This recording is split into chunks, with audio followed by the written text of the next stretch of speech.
حکیم لقمان کی دودھ سے لوگوں کی پہچان۔ جو دودھ گرم کر کے پیتا ہے تو سمجھ جاؤ کہ اس کی ہڈیاں اونٹ سے بھی زیادہ مضبوط ہیں۔ جو الائچی والا دودھ پیتا ہے تو سمجھ جائیں کہ اس کی موت کسی لاعلاج بیماری کی وجہ سے نہیں ہوگی۔ جو ہلدی والا دودھ پیتا ہے تو سمجھ جاؤ کہ اس پر سانپ اور بچھو کا زہر اثر نہیں کرے گا۔ جو بھینس کا کچا دودھ پیتا ہے اس کو کبھی کمر کے درد کی شکایت نہیں ہوگی۔ جو دودھ میں سونف ڈال کر پیتا ہے اس کی عقل کبھی اسے کو کسی موڑ پر دھوکہ نہیں دے گی۔ جو دودھ میں السی کا دانہ ڈال کر پیتا ہے اس کی نظر الو سے بھی تیز ہو جاتی ہے۔ جو دودھ میں آملہ کا مربع ڈال کر پیتا ہے اس کی زندگی 5 سال تک مزید بڑھ جاتی ہے۔ جو دودھ میں گاجر ڈال کر پیتا ہے اس کے چہرے کی جلد 90 سال تک نہیں پھٹے گی۔ حکیم لقمان کی زندگی کا نچوڑ خاص جوان مردوں کے لیے۔ کان بند ہو جائے تو الٹے چلیں کان کھل جائے گا۔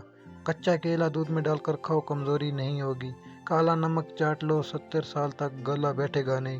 حلال چڑی کا سوپ پینے سے گلے کا کینسر نہیں ہوتا۔ کوے کا جھوٹا پانی پینے سے زبان کو چپ لگ جاتی ہے۔ زیادہ بولنے والی عورت کو کوے کا جھوٹا پلا دیجیے۔